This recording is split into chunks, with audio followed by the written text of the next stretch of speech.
अस्सलामुअलैकुम dear student. आज हम केमिस्ट्री क्लास 9 केमिस्ट्री के जो चैप्टर 3 है उसके एमसीक्यूज करेंगे। हम जो है 60 प्लस एमसीक्यूज करेंगे जो कि मोस्ट इम्पॉर्टेंट हैं। तो सबसे पहला एमसीक्यूज है कि 1800 के अंदर जो थे कितने एलिमेंट इंट्रोड्यूस किए गए थे। तो 31 एलिमेंट जो थे उनको इंट्रोड्यूस किया गया था। और सेकंड एमसीक्यूज है कि 1974 के अंदर मतलब कितने एलिमेंट नाउन किए गए। तो यहाँ से मतलब कि 105 एलिमेंट जो थे वो उसको मतलब इंट्रोड्यूस किए गए थे। अब जो है मतलब प्रेजेंट थर्ड एमसीक्यूज है कि प्रेजेंट जो मौजूदा दौर है उसके अंदर कितने एलिमेंट हैं। तो उनमें से टोटल जो होते हैं 118 एलिमेंट हैं। 92 जो है मतलब नेचुरल हैं और 26 जो होते हैं आर्टिफिशियल हैं। और जो फोर्थ एमसीक्यूज है कि जो है लेवाइजर जो था उसने मतलब एक कब हमारे पास एलिमेंट को जो होता है क्लासिफाइड किया है। तो 1787 के अंदर लेवाइजर ने जो है ये एलिमेंट को क्लासिफाइड किया है। इसके अलावा हमारे पास है कि मेंडलीव ने जो मतलब अरेंजमेंट किया है वो किसके ऊपर बेस है। तो मेंडलीव ने जो अरेंजमेंट किया है वो on the basis of their atomic mass, मतलब एक उन्होंने एलिमेंट को जो है on the basis of their atomic mass के ऊपर जो होता है उन्होंने क्लासिफाइड किया है। और मेंडलीव जो था ये एक रशियन केमिस्ट था। एमसीक्यूज नंबर हमारे पास जो 7 है वो कहता है कि development of product table start, मतलब एक जो प्रोडक्ट टेबल जो था वो कब तक पहले बनना स्टार्ट हो गया। तो 1800 के अंदर जो है प्रोडक्ट टेबल हमारे पास बनना शुरू हो गया था। इसके अलावा हमारे पास है कि जो है एलिमेंट्स जो हैं उनको हम किस तरह डिवाइड कर सकते हैं। तो एलिमेंट जो होते हैं हमारे पास दो किस्म की होती हैं, मेटल्स भी होते हैं और नॉन मेटल भी होते हैं। एलिमेंट हमारे पास मेटल भी होते हैं और नॉन मेटल भी होते हैं। इसके अलावा हमारे पास है कि एक और एमसीक्यूज है जो मॉडर्न प्रोडक्ट टेबल था कि जो मॉडर्न प्रोडक्ट टेबल था वो किसने इंट्रोड्यूस किया। तो जाफर मोज़ली ने जो इंट्रोड्यूस करवाया था और उसने जो है एटॉमिक नंबर के एलिमेंट को जो है on the basis of their atomic number की बेस पर उसने जो है उसको डिवाइड किया है। इसके अलावा मोज़ली जो था मतलब एक ये फिजिशियन था और मतलब एक ये हॉरिजॉन्टल एक होती है हॉरिजॉन्टल और एक होती है वर्टिकल। जो हॉरिजॉन्टल रोज होती हैं उनको हम पीरियड कहते हैं और पीरियड जो होता है ये हमारे पास नंबर ऑफ शेल्स के बारे में बताते हैं। और दूसरे नंबर पे है हमारे पास टोटल पीरियड कितने हैं। टोटल पीरियड 7 है। और वर्टिकल जो होते हैं उनको हम कॉलम कहते हैं, कॉलम कहते हैं। और टोटल 8 ग्रुप्स हैं। और ग्रुप्स जो होते हैं ये हमारे पास इलेक्ट्रॉन के बारे में बताते हैं कि हमारे आखिरी शेल के अंदर जो होते हैं ये कितने इलेक्ट्रॉन होंगे, वो एक हमारे पास ग्रुप से ही पता चल जाता है।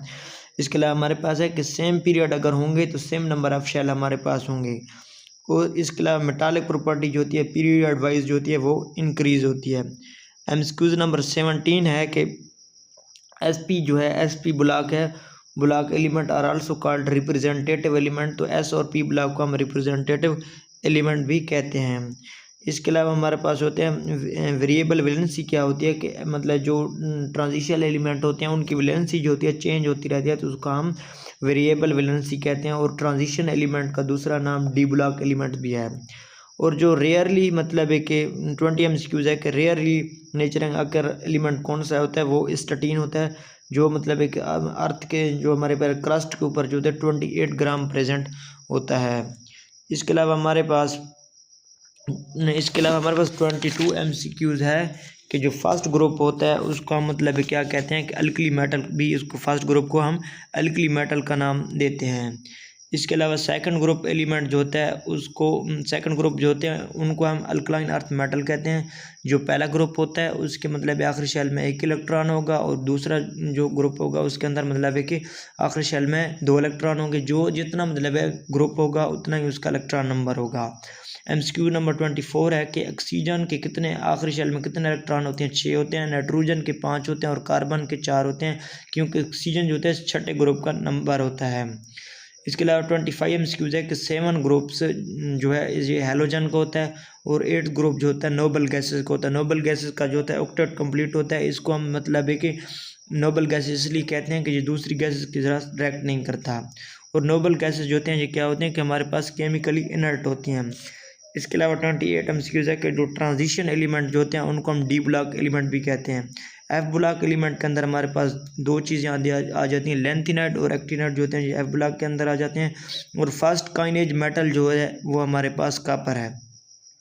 फर्स्ट अल्कली मेटल जो है हमारे पास बेरिलियम होता है। और 32 है कि gas naturally found in atmosphere, जो मतलब है कि हमारे पास नेचुरली एटमॉस्फेयर के अंदर 12 गैस जो होती हैं ये मतलब एक अराउंड होती हैं। और ऑक्सीजन का जो होता है हमारे पास 25 जो होता है परसेंटेज इसका प्रेजेंट होता है। इसके अलावा हमारे पास है कि concentration in the harmful for oxygen, जो हमारे पास ऑक्सीजन की कंसंट्रेशन ह्यूमन बॉडी के लिए हार्मफुल होती है वो 16% होती है। एमसीक्यूज नंबर 34 है कि जो after containing the internal properties of the element, जो मतलब कि स्पेसिफिक एलिमेंट की जो होती है एक खास इंटरवल के ऊपर जो होते हैं एक प्रॉपर्टीज जो होती है चेंज होती है। 35 एमसीक्यूज है कि patterns of repetition properties of element is called productivity, मतलब है कि एक ख़ास इंटरवल के ऊपर जो होते हैं प्रोडक्ट टेबल के अंदर जो होता है मतलब कि उसके एलिमेंट्स की जो होती है ना प्रॉपर्टीज चेंज होती हैं तो इसको हम प्रोडक्टिविटी कहते हैं। Size of an atom is not fix, जो हमारे पास साइज ऑफ एटम होता है वो फिक्स्ड नहीं होता। 37 एमसीक्यूज है कि एटॉमिक रेडियस क्या होता है, जो distance between the nucleus and valence shell, मतलब है कि वैलेंस सेल के दरमियान और जो न्यूक्लियस होता है उसके दरमियान जो डिस्टेंस होता है ना उसको हम एटॉमिक रेडियस कहते हैं।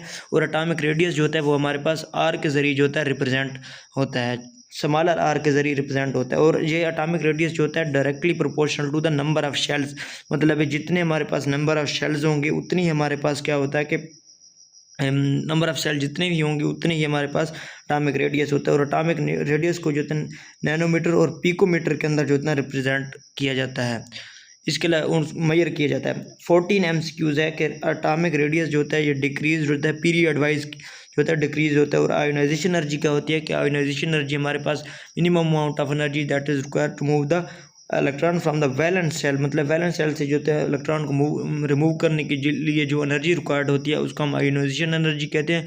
और जो फर्स्ट इलेक्ट्रॉन को रिमूव करती है उसको फर्स्ट आयोनाइजेशन कहते हैं और जो आयोनाइजेशन एनर्जी कहते हैं। और जो सेकंड को इलेक्ट्रॉन को रिमूव करने के लिए यूज़ होती है उसको सेकंड आयोनाइजेशन एनर्जी कहते हैं। और जो थर्ड इलेक्ट्रॉन को रिमूव करने के लिए यूज़ होती है उसको हम थर्ड आयोनाइजेशन एनर्जी कहते हैं। इलेक्ट्रॉन एफिनिटी क्या होती है हमारे पास 43 एमसीक्यूज है कि इलेक्ट्रॉन एफिनिटी क्या होती है। एनर्जी इज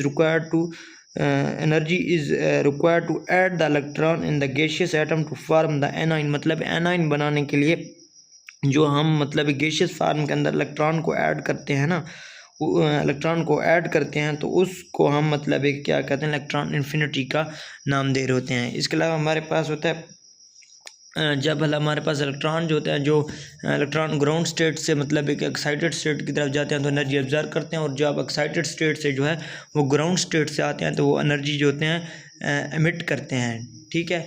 इसके अलावा हमारे पास शील्डिंग इफेक्ट जो होता है ग्रुप के अंदर जो होता है शील्डिंग इफेक्ट वो क्या होता है कि इंक्रीज़ होता है। शील्डिंग इफेक्ट हमारे पास ग्रुप के अंदर जो होता है इंक्रीज़ होता है। और पीरियड वाइज के अंदर जो शील्डिंग इफेक्ट होता है वो हमारे पास सेम होता है। इलेक्ट्रोनेगेटिविटी क्या है कि इलेक्ट्रोनेगेटिविटी हमारे पास क्या है कि energy to require the attract the share pair of electron toward itself, मतलब एक वो वाली एनर्जी जो मतलब है कि अट्रैक्ट करती है शेयर पेयर ऑफ इलेक्ट्रॉन को अट्रैक्ट करने के लिए यूज़ की जाती है, उसका हम इलेक्ट्रोनेगेटिविटी का नाम देते हैं। और मोस्टली इलेक्ट्रोनेगेटिव एलिमेंट होता है फ्लोरीन हमारे पास हाईली इलेक्ट्रोनेगेटिव एलिमेंट होता है। और अगर हमारे पास चार्ज जो इलेक्ट्रोनेगेटिविटी होती है वो डिपेंड करती है चार्ज के ऊपर। हमारे पास चार्ज अगर ज़्यादा होगा तो इलेक्ट्रोनेगेटिविटी भी हमारे पास ज़्यादा होती है। एमसीक्यूज नंबर 58 है कि फ्लोरीन जो होता है हाईली इलेक्ट्रोनेगेटिव एलिमेंट है, उसकी इलेक्ट्रोनेगेटिविटी 4.0 होती है। और जो सीजियम होती है इसकी लो इलेक्ट्रोनेगेटिविटी होती है उसकी 0.7 होती है। इसके अलावा होते हैं इलेक्ट्रोनेगेटिविटी जो होती है वो डाउन द ग्रुप जो होती है डिक्रीज होती है। इलेक्ट्रोनेगेटिविटी जो होती है पीरियड डिवाइस जो होती है वो इंक्रीज होती है। इसके अलावा होता है कि ग्रेटर नंबर ऑफ शेल्स होंगे तो वो greater number of shielding effect produce करेंगे। और सिमिलर एटम टू कार्बन जो होता है मतलब है कि कार्बन के रिलेटेड एलिमेंट सिमिलर कौन सा होता है तो वो सिलिकॉन होता है। Group element having same chemical property के ऐसे मतलब एलिमेंट जो एक ही ग्रुप्स के अंदर होते हैं उनकी केमिकल प्रॉपर्टीज जो होती हैं सेम होती हैं। और हीलियम जो होती है उसकी हाई आयोनाइजेशन एनर्जी होती है। और हीलियम की जो होती है हाई आयोनाइजेशन एनर्जी होती है। और शील्डिंग इफेक्ट क्या होता है कि shielding effect is due to the inert electron, मतलब इनर्ट इलेक्ट्रॉन की वजह से इनर्ट शेल इलेक्ट्रॉन की वजह से होता है शील्डिंग इफेक्ट प्रोड्यूस होता है। ये है मतलब एक चैप्टर 3 के एमसीक्यूज मोस्ट इंपॉर्टेंट एमसीक्यूज हैं जो कि मतलब कि कम्पिटिटिव एग्जाम के लिए यूज़ हो सकते हैं। अगर मतलब आपको अच्छे लगें तो इसको सब्सक्राइब, चैनल को सब्सक्राइब कर दें और बेल आइकन प्रेस कर दें ताकि आपको आने वाली नोटिफिकेशन मिलती रहे। चलो इसके लिए नेक्स्ट वीडियो हम मिलते हैं। अल्लाह हाफिज़।